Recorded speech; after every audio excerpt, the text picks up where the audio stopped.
Poprade 2-3 sety, čiže ako by ste ho zhodnotili?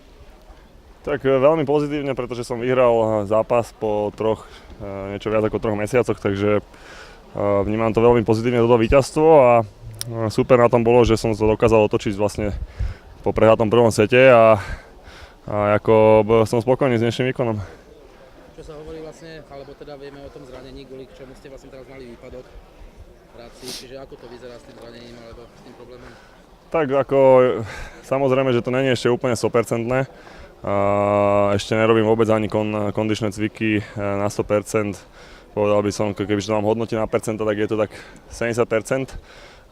Samozrejme ešte cítim aj trošku takú pichlavú bolesť, ale to sú vlastne tie zrasty, tie jazvy, ktoré mám na tom chodidle, takže to je vlastne normálne, len mám trošku menší taký blok v tej hlave, keďže to trošku bolí, tak ako človeka to nutí viac to šetriť, ale ako v konečnom dôsledku sa to zlepšuje a to je pozitívne.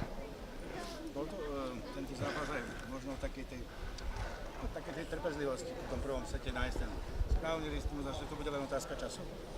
Tak tu sa hrá ťažko v týchto podmienkach, pretože tu je nadmorská výška jemná a strašne tvrdé lopty, takže veľmi ťažko sa tu zabíjajú kvázi lopty a trošku človek to nepovisí ten úder a letí mu to do autu, takže pre mňa trošku ťažšie podmienky, ale ako je to v poriadku a samozrejme, že trpezlivosť bola dneska na prvom mieste, takže tu kebyže nemám, tak prehrám.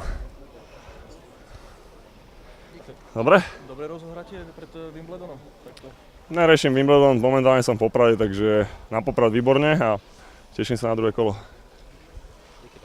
Ďakujem.